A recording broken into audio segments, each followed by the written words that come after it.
So full disclosure, we're going to Photoshop some cleavage on you in the thumbnail. Excellent. Because I mean, I've never really showed any in videos, so this will be a you first. haven't? Why not? No, the internet will go crazy. I'm just a nice Exactly! conservative girl, you know. You hang out with Theron Meyer and Milo Yiannopoulos. No one thinks of you as a good conservative girl.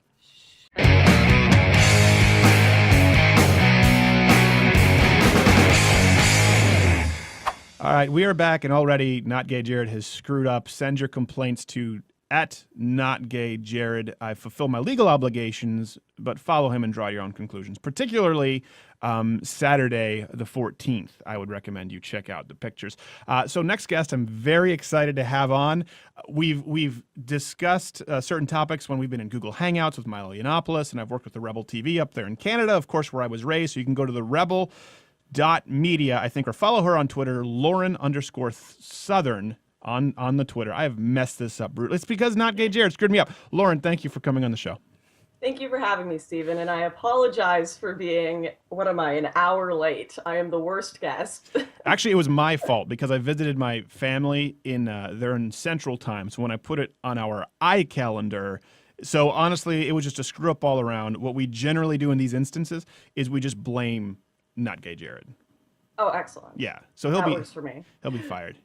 You okay, Not Gay Jared? We're good. You're good. It's par for the course. So I was prepared for this going into 2016. It is par for the course. So we're good.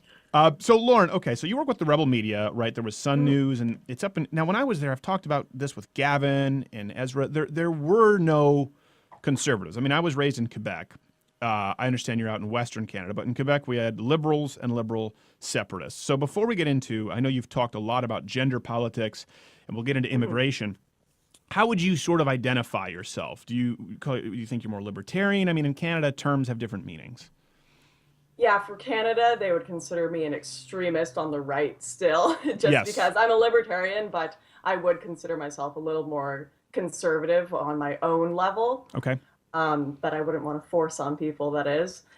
They say that the Republicans are always 20 years behind the Democrats. Here, it's like our conservatives are 5 years behind the liberals. Right. Yeah. Yeah, Stephen Harper. Stephen Harper was the first guy I voted for, though, and I remember none of my friends in Quebec. I mean, he might have gotten like 1% of the vote in Quebec. I have no idea. No one I knew outside of my direct family. Like, No one in my age group either votes for him. I miss him right now, to be honest, just because Trudeau is just hilarious, just ridiculous with every policy he's put in place. Well, he's the social justice warrior prime minister. He is the total identity politics, metrosexual, androgynous, sort of tranny looking, just a really, really weird, uncomfortably politically correct dude. And like him or hate him, with Stephen Harper, the one thing, and there were a lot of things I didn't like, but there were a lot of things that I did like. You kind of knew where he was going with things. He didn't really pull a lot of bait and switch. Do even most liberal Canadians recognize that, do you feel, about with Stephen Harper, even if they didn't like his policies? No, they just kind of had the party line that they would repeat why they hate him. Oh, he passed Bill C-51. Oh, Harper bought a few jets a few years ago that costed this amount of money. Right. Oh, Stephen Harper is a warmonger. And that even though we barely got involved in any wars, Trudeau is very likely going to waste far more money than Stephen Harper did on his jets that he bought. Right. And Trudeau signed Bill C-51, the information bill, where they're similar to your Patriot Act in Canada. Okay. Yeah. And that's most of the stuff that they have on Harper, they're going to have on Trudeau eventually. Well, that doesn't matter. That's not relevant to intellectual political discussion. What can you slap on a bumper sticker? Hey, make Canada great again. So it's 2015. Right. Yeah. You've discussed a lot about gender politics, and obviously you went to the feminist slut walk, as they call it, and asked some great questions. That's how I became introduced to you. But you've been talking now how you have something going up. You're talking about immigration a lot, which I'm curious to sort of hear your thoughts, because in Canada, it's not the same hot-button issue as it is in the United States. Generally, because you don't have a massive demand of people just running over the border trying to get in. And my dad was a legal immigrant to Canada when he married my mom, and we lived there. And my mom is now she has legal status in the United States. So she's been going through the process really her whole life. So we've always been abreast of it, but we were always sort of surprised as to how ignorant Canadians were on that issue. And now you were kind of telling me off air, it's devolving a little bit. I don't want to put words in your mouth. You were talking sort of like, is it the multicultural segregation? Yes. What's going on? Well, the Canadians don't really talk much about immigration, you're right. And I think it's because we get a lot of very peaceful immigrants. We don't know what it's like to have like Germany, where they're having tons and tons of people come over their border that aren't necessarily peaceful. Right. And also they kind of screen them to make sure that they're going to get a job when they're over here. So we have a nice kind of an immigration. However, what we're seeing now, and I'm going to have a video come out maybe today, I'm not sure when this is going up, but today, tomorrow.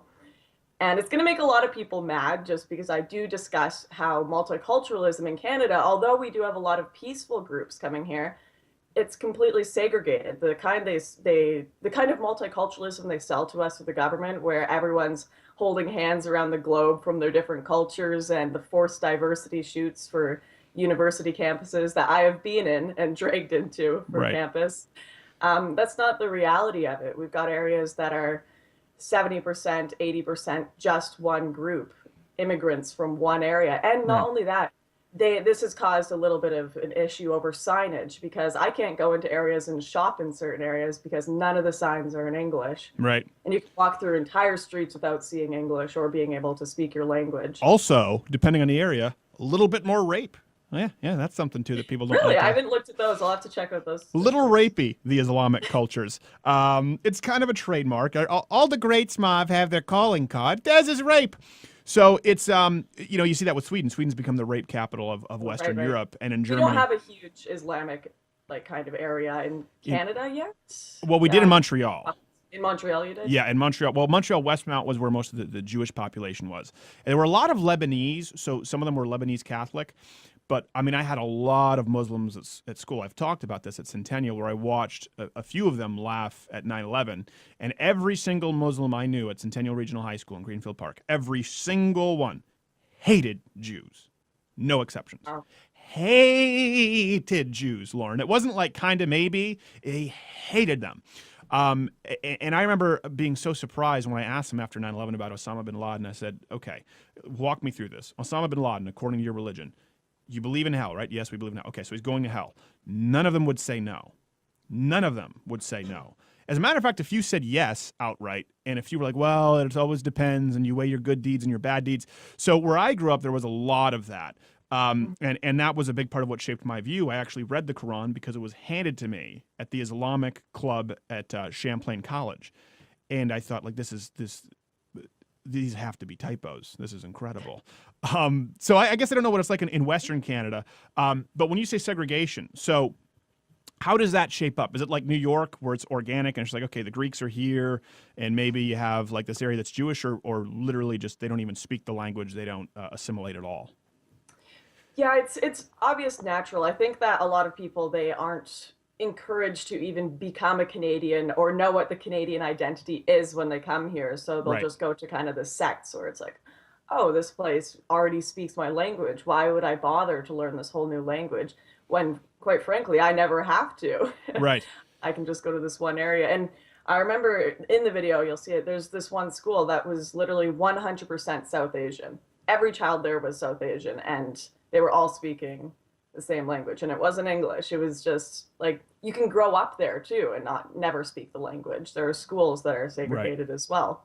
Yeah, well, it's weird. In Quebec, we have a warped view because of the language laws. So it's the one area in order to try and promote multiculturalism of a conquered people, the French people, who should have been spanked and, nope, sorry, bitches, you're speaking English. We let them have their little area, and then they try to exclude English people. And the signage, that's what I was thinking you were talking about. You know, in Quebec, French writing has to be exactly 2.5 times the size of English writing. On any sign or menu. And Stevens Diner, at least when I lived there, I don't know if they still have the language police, Stevens Diner 'S shut down because it's English writing. You can't have an English name. Really? Yeah, to the point where they were even thinking of changing the name of like Burger King and all of those things in Montreal. I don't think it went through. So that's what I was thinking you were talking about. We talked about this with Gavin. It's sort of the reverse, where they call it pure laine, means pure wool, and trying to keep like pure French European blood. Well, their language laws encouraged a huge Haitian immigration. Little known fact, French Canadians, some of the most racist people on the planet.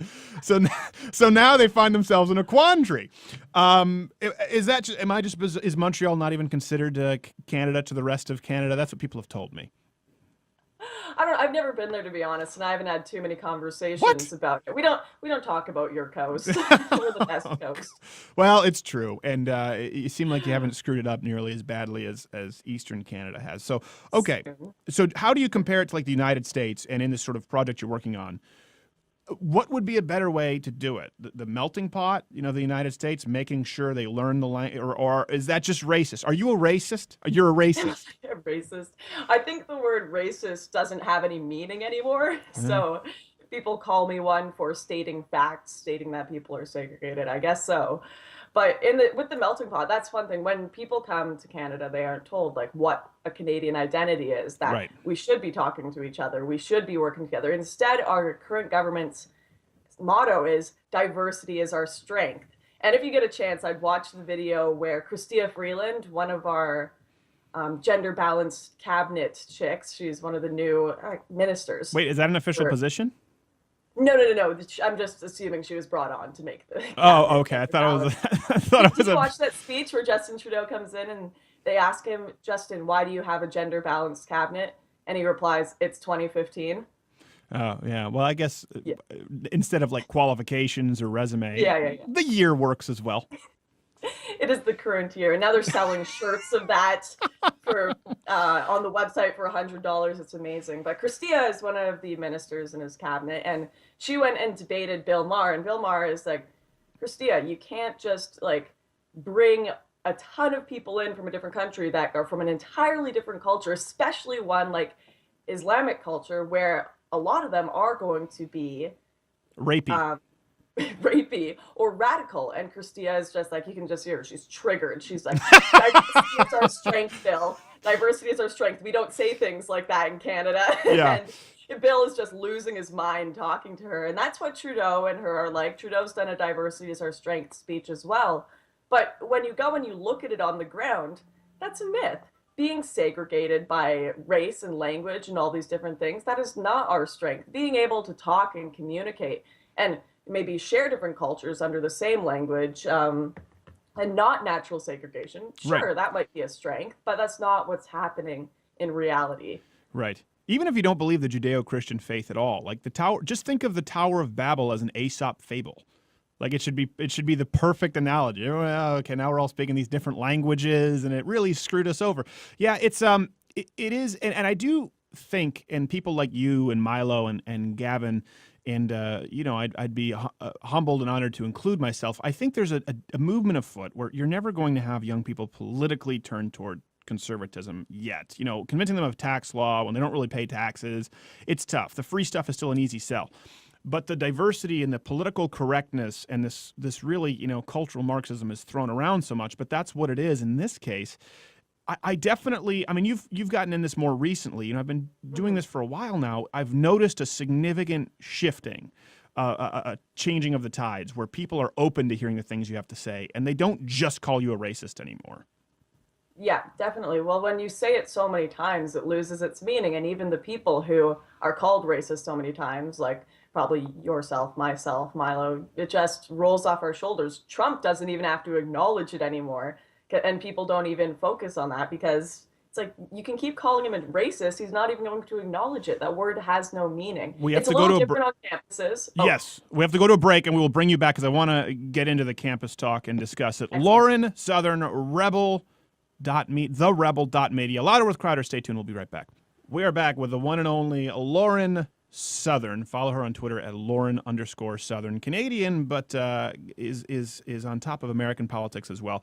So you were talking about this. We were talking about how there is kind of a shift in people speaking out against political correctness, not really accepting the being called a racist, being called a sexist. You mentioned it's different on campus. I still maintain that on campus, the majority of students just want to get to class and get their degree. It's this small percentage that just make the loudest noise.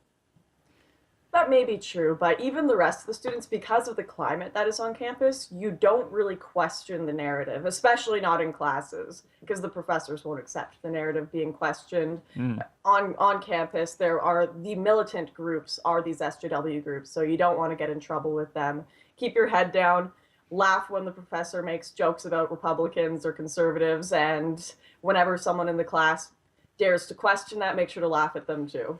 Yeah, it's funny. I had a teacher. Well, this could be. Her name was Helen Holt. Her name was Helen Holt at Champlain College. Helen Holt at Champlain College took off all the Christian holidays, Jewish holidays, and apparently there were Buddhist holidays because she was like some tantric Buddhist or whatever the hell it is.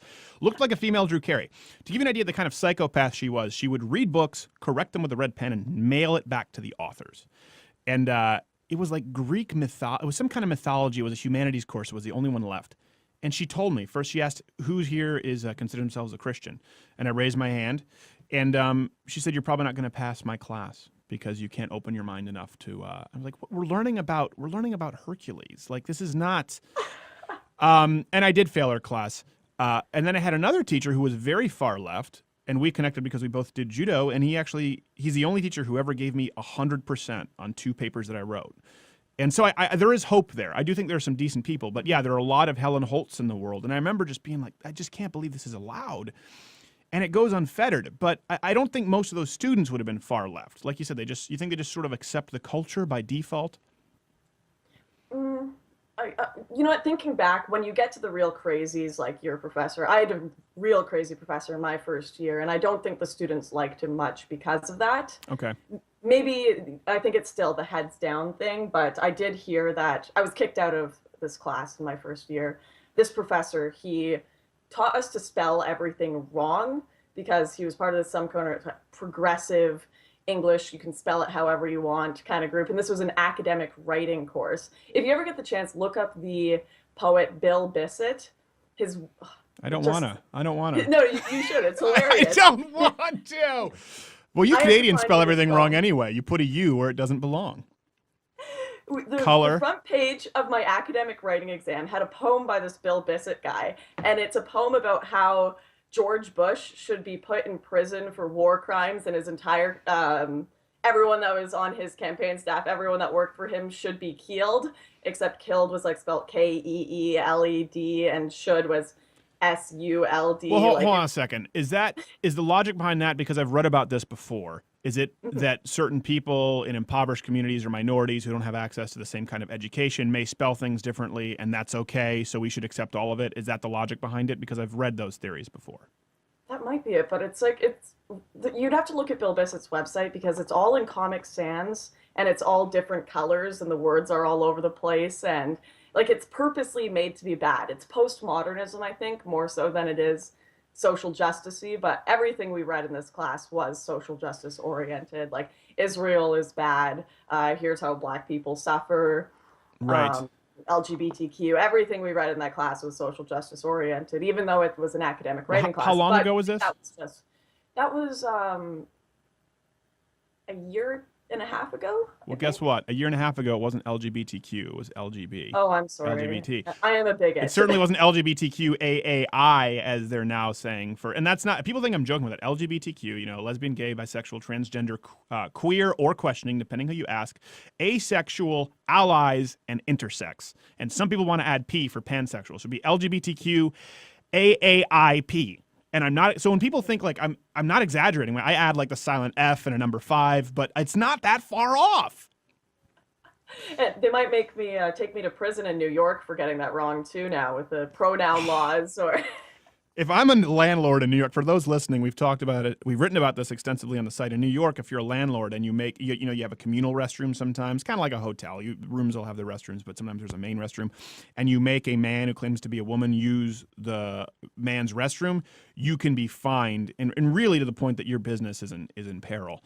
If I'm a landlord in New York, I go, men's room, and I deal with the consequences. We're actually going to have Theron Meyer on after you, who is a more libertarian transsexual who disagrees with a lot of this. So there are those people, and I get a lot of emails from people like that who are gay, who are alternative, and they feel. I think what's happened. You tell me if I'm wrong here. I think with the same-sex marriage thing, now that that's done, leftists have lost a big tool, and now more people are looking at their other ideas and realizing there's nothing there for them.